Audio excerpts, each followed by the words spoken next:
बात से स्टार्ट करते हैं, जब इन्होंने बोला 4 to 6, ठीक है, तो हम जो पेशेंट है इस टाइम हमारा जो लव्ड वन है या तो वो 4 से नीचे है या वो 6 से ऊपर है, ठीक है। अगर हम बोलते हैं कि ब्लड प्रेशर ये नॉर्मल है, ये हाई ब्लड प्रेशर है, ये लो ब्लड प्रेशर है, इसी तरह से हमारे दिमाग के केमिकल्स भी एक, आप मानो हमारे दिमाग की गाड़ी एक स्पीड पे चलती है जिसमें हमारी नॉर्मल केमिकल की स्पीड है, हमारी केमिकल किस स्पीड पे बहते हैं, मानो 50 किलोमीटर प्रति घंटा की स्पीड पे, ठीक है। जिन्होंने अभी शेयरिंग करी वो एक बाइपोलर डिसऑर्डर के पेशेंट हैं, उनको यार वो डिप्रेशन में जाते हैं या उनके दिमाग में तेजी आ जाती है, ठीक है।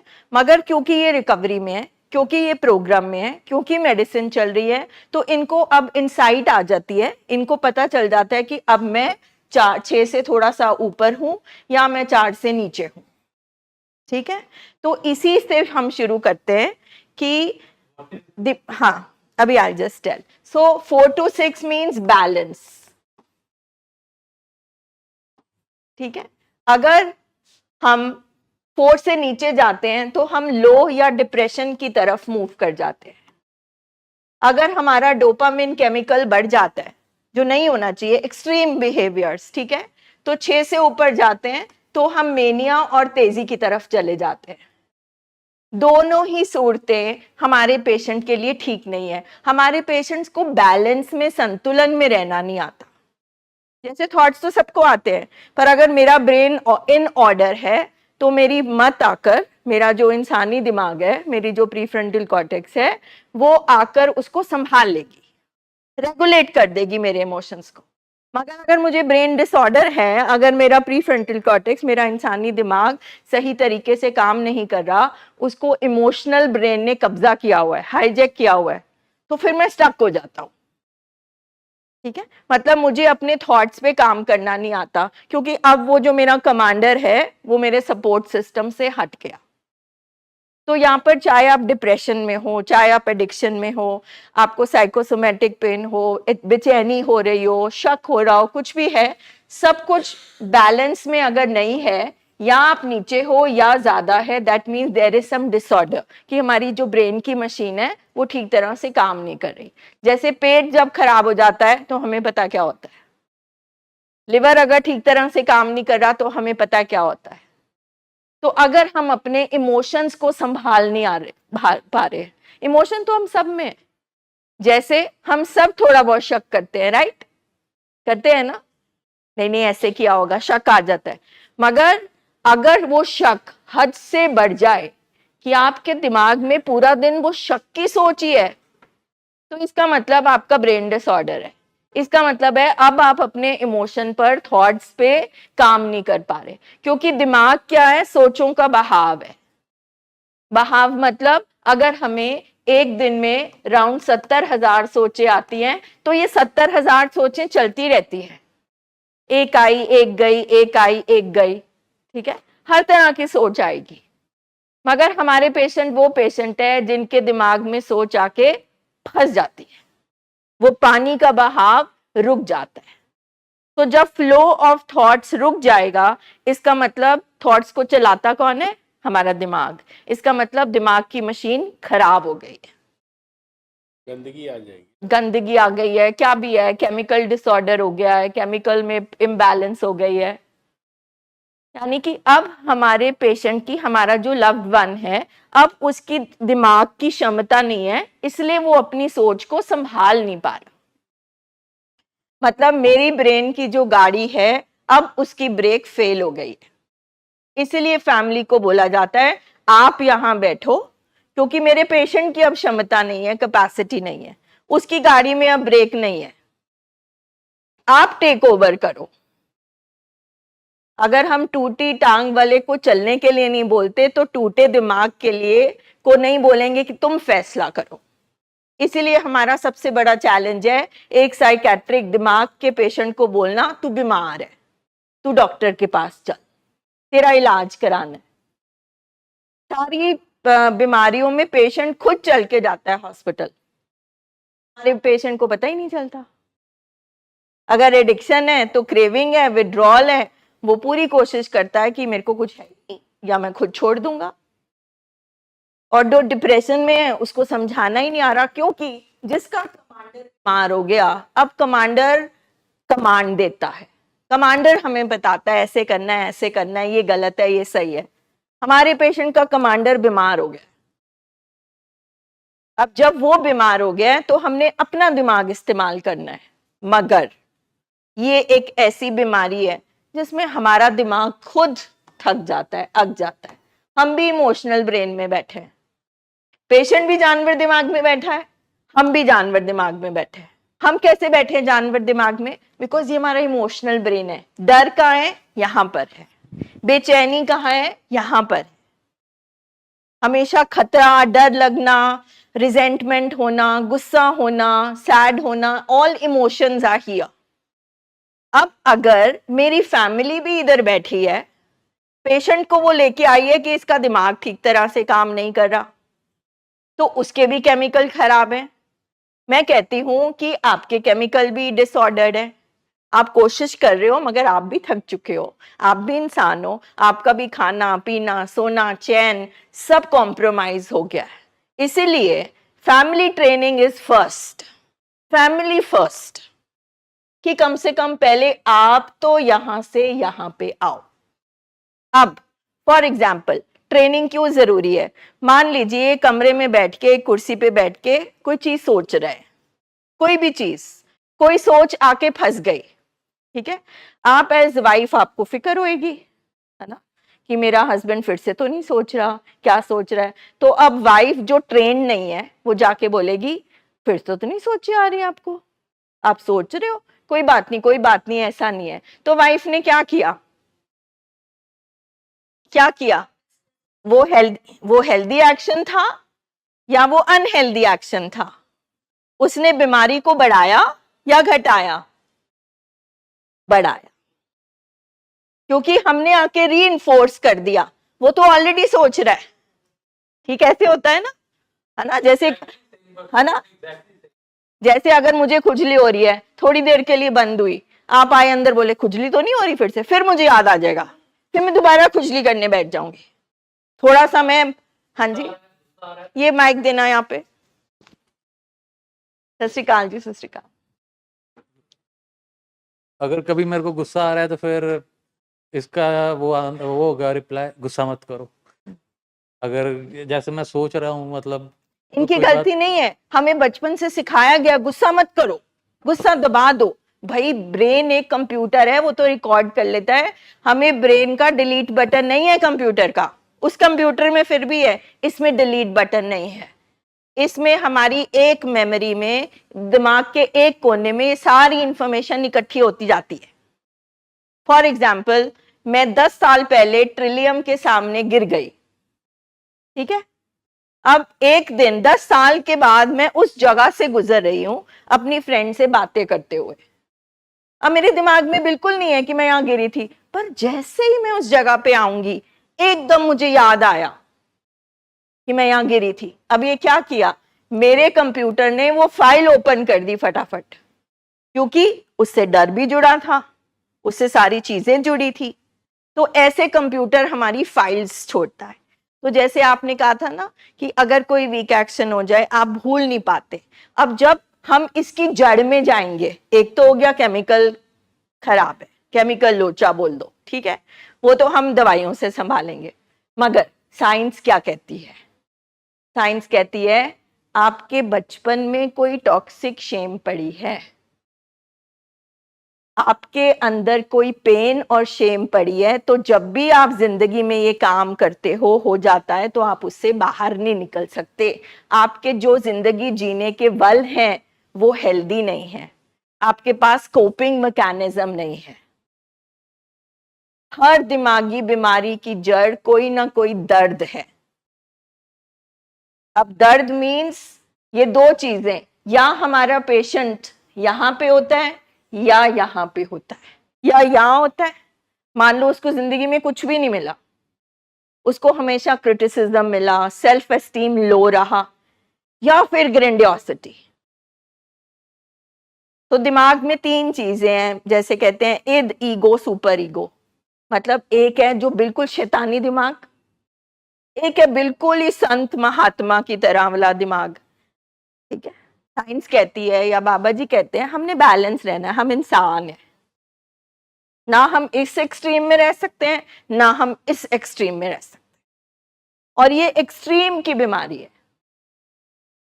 अब केमिकल्स की बातें तो हम कर रहे हैं ना, अगर मानो हमें साइंस नहीं आती, हमें नहीं पता केमिकल है, तो फिर हम इसलिए फिर हम रूट में जाते हैं, क्या होगा? अच्छा आप कर लीजिए, कोई बात नहीं, मैं वैसे ही समझा देती हूँ। तो इसीलिए हम जाते हैं जीन्स, एनवायरमेंट एंड फैमिली। अगर मान लो एडिक्शन है या ओसीडी है, मान लो कोई ओसीडी का पेशेंट है, ऑब्सेसिव कंपल्सिव डिसऑर्डर। ओसीडी मतलब आपको एक सोच आई कि ये पेन से मेरा हाथ गंदा हो गया, ठीक है, सबसे पहले पेन को फेंकूंगी, मैं हाथ धो के आऊंगी, जब तक मैं वापस धो के आऊंगी मुझे लगेगा नहीं अभी साफ नहीं हुआ, फिर से धोऊंगी। मेरा ओसीडी का पेशेंट दिन में 200 बार भी हाथ धो सकता है, जबकि उसको पता है वो साफ है, मगर उसकी सोच उसको इतना तंग करती है कि जब तक वो बाथरूम में नहीं जाता, जब तक वो सिंक में हाथ नहीं धोता, उसे चैन नहीं आता। अब मानो एक घर में माँ को ये बीमारी है और उसका एक बच्चा है, तो वो क्या देख रहा है रोज? अब उसकी माँ को अगर ओसीडी है तो वो हर टाइम सफाई करती रहेगी। अगर मानो वो गंद डालने वाला बच्चा है तो उसको क्या सुनने को मिलेगा? डांट, दुत्कार। तो उसके दिमाग में चीज बैठ जाएगी, हर चीज परफेक्ट करनी है मुझे, मुझे ये भी साफ करना है, मुझे ये भी साफ करना है, उसको बेचैनी होने लगेगी। इस तरह से हमारे जीन्स ट्रांसफर होते हैं, इस तरह से हमारा एनवायरनमेंट में चीजें ट्रांसफर होती हैं।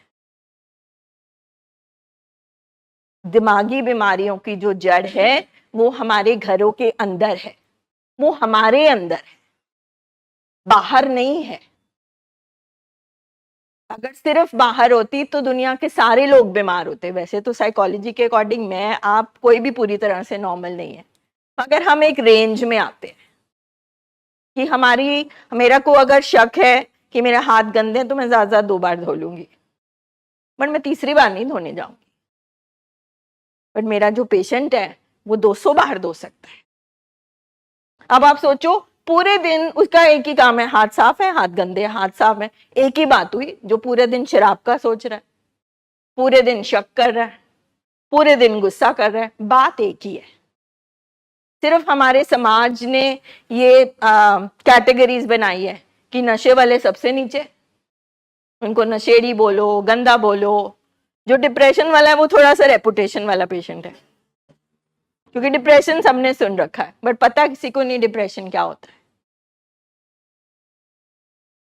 तो ये आई ऑल्सो हैव ओसीपीडी, उसके कारण भी बड़ी बार मेरे को होता है कि क्या उसमें करते हैं आप? मतलब जैसे मेरा ऑफिस का टेबल है, अगर मतलब जहाँ पे अगर वो फोटो बाबा जी की पड़ी है ना, it should be over there, वही होनी चाहिए। वो इधर से उधर नहीं होनी चाहिए, नहीं तो मेड चेंज हो जाएगी या ऑफिस में बवाल हो जाएगा। मतलब अगर जो काम जैसे चेकलिस्ट बनी हुई है अगर वैसे ना हो तो मतलब ठीक है। अब ऐसी चीजें हम सबको भी हो सकती हैं कि बाबा जी की फोटो भाई यहाँ पड़ी थी, अब मैं ज्यादा से ज्यादा क्या करूंगी, मैं जगह ठीक कर दूंगी।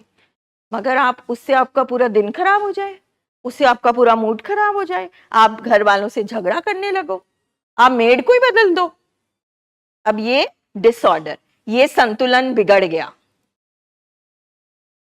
ठीक है, यानी कि हमें बैलेंस में रहना नहीं आता। ये ट्रीटमेंट बैलेंस करना सिखाता है, थॉट्स को, मूड को, इमोशंस को।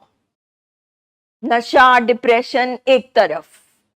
अल्टीमेटली इस प्रोग्राम में क्या सीखना है, हमें जिंदगी कैसे जीनी है, हमने अपनी सोचों और मूड को कैसे संभालना है, हमें हेल्दी रूटीन कैसी चाहिए, हमें रिश्ते कैसे निभाने हैं। अल्टीमेटली सबके ट्रीटमेंट में लास्ट में यही होना है, गोल यही है ट्रीटमेंट का। ठीक है। अब जब बचपन से, क्योंकि इमोशनली हम स्टेबल लोग नहीं हैं, इमोशनल रेगुलेशन हमारा ठीक नहीं है, हमें अपनी बातों को रखना नहीं आता, हमें अपने इमोशंस को एक्सप्रेस करना नहीं आता, तो वो अल्टीमेट बीमारी बन जाते हैं। किसी के वो डिप्रेशन के रूप में निकलेगी, किसी की वो एडिक्शन के रूप में निकलेगी, किसी की बाइपोलर डिसऑर्डर में निकलेगी। ठीक है, क्योंकि अगर मेरा पेट खराब हुआ, किसी और का हुआ तो उसको दस्त लग गए, किसी और का खराब हुआ तो उल्टी आ गई, बट खराब क्या है? पेट खराब है। आप मैम कुछ ऐड करना चाहते हो? यू आर अ डॉक्टर, आपको क्या लगता है अपने ब्रदर के लिए?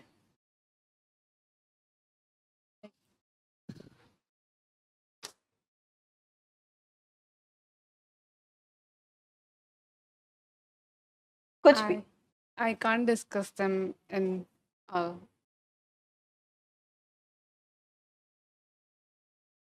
अगर एक डॉक्टर ये बात कहेगा तो फिर कॉमन मैन का क्या होगा? तो सबसे पहले हमारी बीमारी के साथ क्या जुड़ा है?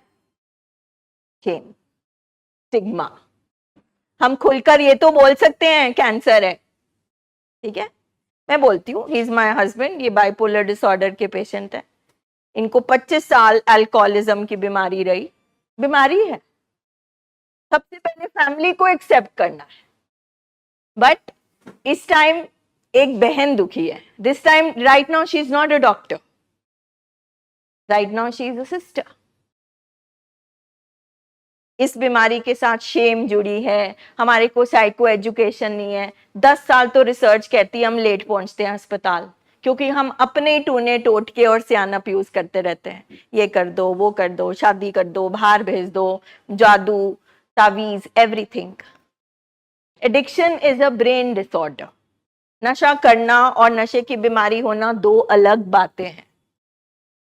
हमारे लव्ड वन पेशेंट हैं, पर क्योंकि उनकी बीमारी के ना लक्षण बहुत खराब है जो हमें पसंद नहीं है। लक्षण है गुस्सा, लक्षण है झूठ बोलना, चालाकी करना, नुकसान करना सेहत का, इज्जत का। So we start hating those people. Stomach disorder को वैल्यू देते हैं, किडनी डिसऑर्डर को वैल्यू देते हैं, बट अगर मेरे पेशेंट का ब्रेन खराब है तो वो ऐसी हरकतें करेगा, यही तो प्रूफ है कि ब्रेन खराब है, राइट? फॉर एग्जाम्पल, आपने बड़ा रेडिली पूछ लिया blood samples, okay, you should know the physical parameters, मगर हमारी फैमिलीज हमसे ये नहीं पूछती कि आप तो दिमाग के हॉस्पिटल में आए हो और आप तो सारी रिपोर्ट्स घर से लेके आए हो, क्योंकि आपने लक्षण देखे, आप हॉस्पिटल आए। दिमाग खराब के क्या लक्षण है? माँ बच्चे से डर रही है, दिमाग खराब का ही लक्षण है। गुस्सा कर रहा है, मार धाड़ कर रहा है, चीजें तोड़ रहा है, पैसा वेस्ट हो रहा है, चैन नहीं है, एक माँ को चैन नहीं है इस उम्र में, बीमारी का लक्षण है। बीमारी सिर्फ पेशेंट में नहीं, बीमारी आपके घर के हर कोने में है, पूरी फैमिली बीमार है। That is why WHO says ये फैमिली डिजीज है। इसमें साथ वाले रहने वाली अगर माँ है, वो माँ भी बीमार होगी, वो बाप भी बीमार होगा, वो बहन भी बीमार होगी, सब बीमार होंगे। इसीलिए इस बीमारी में फैमिली ट्रेनिंग के बिना, फैमिली की हीलिंग बिना, क्योंकि फैमिली के अंदर ही इतना दर्द है, एक दर्द हमने पेशेंट का ढूंढना है, वो अल्टीमेटली प्रोसेस में होएगा। उससे पहले फैमिली जख्मी है। फैमिली जैसे आपने कहा वो रिएक्ट कर देती है या वो कुछ कर देती है। अब आप तो ऑलरेडी पेशेंट हो, आपका तो जानवर दिमाग ऑलरेडी सुपर एक्टिव है, ऊपर से इन्होंने एक और तीली लगा दी। इसलिए फैमिली को सिखाना पड़ता है पेशेंट सेफ बिहेवियर सीखो, कि आपने रिएक्ट नहीं करना, आपने साइलेंट भी नहीं रहना, आपने कैसे बातचीत करनी है ये सीखो। That is why these training programs are important. Psycho education is important. Psycho education नहीं है हमारी सोसाइटी में, राइट? इस पे आप कुछ कहना चाहते हैं? तो आप जब नहीं कर पाते, अब यहीं पे साइंस ने क्या दिया है हमारे को कि ये खत्म नहीं हो सकती बीमारियां, मगर ये ट्रीट पूरी हो सकती हैं, आप जिंदगी भी नॉर्मल जी सकते हो। कैसे? अगर डिसऑर्डर है, एक दवाइयां जो शरीर पे काम करेगी, दूसरा ट्रेनिंग। साइकोलॉजिस्ट संभालेगा आपके मूड्स को, थॉट्स को, सोचों को। आपके बिलीफ सिस्टम को। बचपन से लेकर आज तक जो चीजें अंदर बैठी हैं, जो आपको तंग करती हैं, जो बीमारी की तरफ लेकर जाती है, उसकी सफाई, उसका डिटॉक्स, सोचों का डिटॉक्स करेगा साइकोलॉजिस्ट। और दिमाग के केमिकल्स को कौन ठीक करेगा? साइकेट्रिस्ट। और फैमिली के साथ कौन काम करेगा? Family counsellor. जब तक ये तीनों चीजें एक प्लेटफॉर्म पे नहीं हो, हमारा पेशेंट कभी रिकवरी में नहीं जा सकता। वो चाहता भी होगा तो भी नहीं जा सकता। वो तकलीफ में भी होगा क्योंकि वो थोड़े कदम लेगा, उसका इमोशनल ब्रेन, जानवर दिमाग, फिर उसको फंसा लेगा बातों में, सोचों में। इसीलिए you have to be in the programme. इन बीमारियों का इलाज है रिकवरी प्रोग्राम। रिकवरिंग एडिक्ट बोलते हैं हम, that you are in the process. ठीक है, आप मैम कुछ कहना चाहते थे?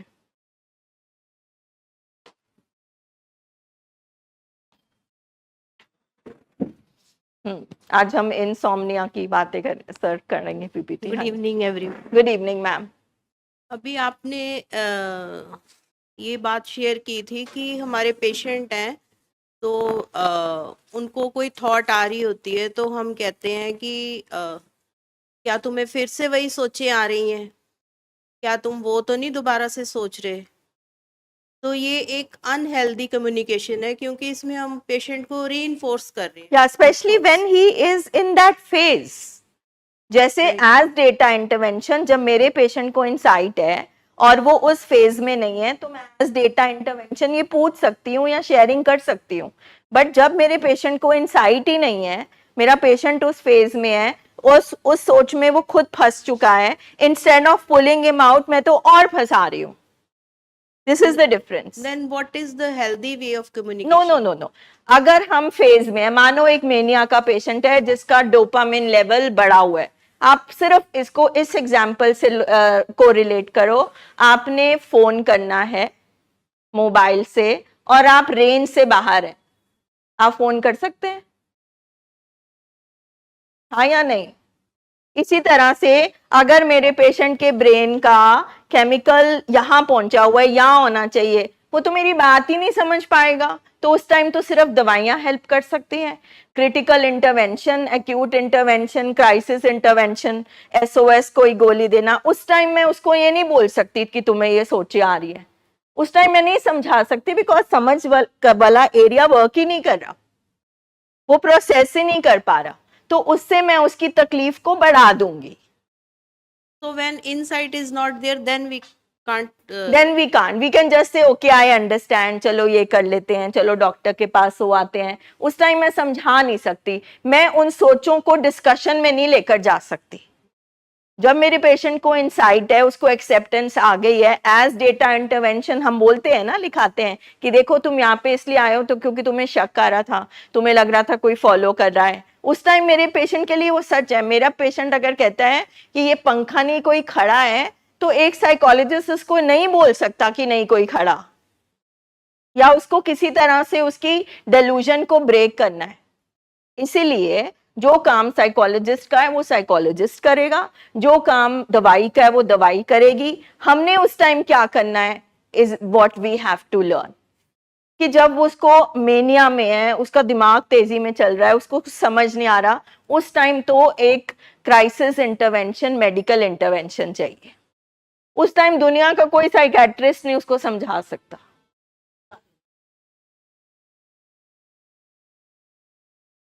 हाँ, नहीं समझ सकता ना, नहीं वो नहीं समझ सकते। उस टाइम या आप दवाई दे सकते हो, उस टाइम आप डॉक्टर के पास ले सकते हो, उस टाइम आप अपनी सेफ्टी और उसकी सेफ्टी देखो। मानो उसको बहुत गुस्सा आया, सामने चाकू पड़ा है, you have to take care of yourself. अपना उसको भी बचाना है, अपने आप को भी बचाना है। दिमाग खराब मीन्स कुछ भी हो सकता है। एक ये स्टेज हो गई। एक है कि अब हमारे पेशेंट का इलाज शुरू हो चुका है, ठीक है, अब वो थोड़ा रिकवरी में है, थोड़ा थोड़ा उसकी मत खुलने लगी है, वो समझने लगा है, तो अब उससे बातचीत हो सकती है, अब उससे कम्युनिकेशन हो सकता है। और एक स्टेज के बाद पेशेंट खुद बोलने लगता है, मुझे ना ये सोच आ रही है, जैसे मेरे बेटे को सिजोअफेक्टिव डिसऑर्डर है, बाइपोलर अफेक्टिव डिसऑर्डर, तो उसको थॉट्स का इशू था। तो उसको कई बार कहीं से गुजरता था तो उसको लगता था ये मेरे को ऐसे देख रहा है, मेरे बारे में सोच रहा है, तो पहले वो उसमें फंस जाता था। अब कहता है मुझे सोच आ रही है, बट मैं अब अपने आप को स्किल यूज करके जो सीखी है मैं उससे निकल जाता हूँ। तो दैट इज द ट्रेनिंग। तो देन उसके थॉट से रिलेटेड मैं उससे एक बात कर सकती हूँ, एंड देन ऐसे हाँ चलो प्रोग्राम कहता है ना कोई स्किल यूज कर लो, चलो बैठ के टीवी देखते हैं, चलो फिर मैं डिस्ट्रैक्ट करूंगी। तो ये छोटी छोटी जो स्किल्स हैं ये हमें यहाँ बैठ के सीखनी पड़ती हैं, और जरूरी नहीं है कि हर स्किल एकदम कामयाब हो जाए, ये हमें प्रैक्टिस करना पड़ता है, क्योंकि पेशेंट का ब्रेन कंडीशन हो चुका है, हमारा भी ब्रेन कंडीशन है, हमारा पैनिक बटन ऑन होते ही हमारा रिएक्शन होता है। वो हाँ जी सर, इनको एक बार जैसे मैं यहाँ पे आया हूँ एक दिन के लिए, कल मैं चला जाऊंगा यहाँ से। मेरा को बड़ा इशू नहीं है, मुझे से कभी कभी 2-3 महीने बाद थोड़ा सा मैं हाइपर हो जाता हूँ। तो अब मैं बाहर जाऊंगा तो अब जिन जिनको पता चल गया कि ये हॉस्पिटल गया था, चाहे नॉर्मल बात है यहाँ पे, और बार बार मुझे ये पूछेंगे कि अब तुम्हारा दिमाग कैसे, तुम्हें गुस्सा नहीं आता, गुस्सा नहीं, वो सुन के मुझे और गुस्सा आएगा। उससे कैसे बचना है? तो सर ऐसा है कि आपको जो भी बीमारी है, मुझे नहीं पता आप एडमिट हुए हैं आज, क्या जी। इशू है आपको? मुझे थोड़ा हाइपर हो जाता है मैं कभी ठीक, कभी। मतलब तेज याद, चलो जो भी ज्यादा डायग्नोसिस नहीं, है, थोड़ी ठीक है। चलो। अब ऐसा है कि सबसे पहले तो अगर आप डायग्नोज हो चुकी है आपकी बीमारी, तो आपको ट्रीटमेंट पूरा कराना चाहिए, ठीक। ठीक है। क्योंकि सिंपल बात है, अभी मेरी मत नहीं चल रही, क्योंकि अगर मेरी मत चलेगी तो मैं मान पाऊंगा कि दुनिया में इन बीमारियों को लेके समझ नहीं है, वन स्टिग्मा है, लोग नहीं समझते, लोग कुछ भी कहेंगे, क्योंकि जो साइंस ने बोला है कि एक ट्रेनिंग प्रोग्राम है, जब इंसान की मत चलने लग जाती है तो you don't throw stones at every barking dog, हर भौंकते कुत्ते पे आप पत्थर नहीं फेंकने लग जाते, राइट। ये ट्रेनिंग प्रोग्राम हमें दुनिया में कैसे विचरना है ये सिखाती है। गुस्सा तो आएगा, पर 1 मिनट के लिए बताइए सामने वाले की क्या इसमें गलती है, जब उसको पता ही नहीं है। उसके लिए तो गुस्सा आए और उसके लिए तो आप एक बदतमीज इंसान हो, है ना। हम बोलेंगे मेनिया है, हम बोलेंगे डोपामिन बढ़ा हुआ है। जैसे किसी का सर फटेगा, आपका अगर सर फट रहा होगा तो आपका कलीग बोलेगा तेरा बीपी तो नहीं बढ़ा हुआ, तो अपना बीपी चेक करा ले। मगर हमारे किसी को दुनिया में पता ही नहीं कि भाई इसका तेजी इसलिए आई हुई है, गुस्सा इसलिए कर रहा है क्योंकि इसका डोपामिन लेवल बढ़ा हुआ है, ठीक है। तो अगर हमें अभी भी गुस्सा आ रहा है, दैट मीन्स हमें ट्रीटमेंट की जरूरत है, हमें दवाइयों की जरूरत है, हमें थेरेप्यूटिक इंटरवेंशन की जरूरत है। प्लस शायद आपको अच्छा ना लगे, मगर ये बीमारी बड़े दिनों से, सालों से हमारे अंदर बैठी होती है, ये जब दिखने लगती है इसका मतलब बढ़ गई है, हमें पूरा इलाज कराना चाहिए। क्योंकि अगर आज आपको 2 घंटे का गुस्सा आता है तो ये बीमारी प्रोग्रेसिव है, 10 दिन बाद 4 घंटे का आएगा। प्रोग्रेशन ऑफ बीमारी आप बिना ट्रीटमेंट नहीं रोक सकते, सिर्फ एक ट्रीटमेंट ही है, दवाइयां ही हैं, थेरेपी है जो इन ट्रीटमेंट्स को, मतलब बीमारियों को अरेस्ट करके रखती है।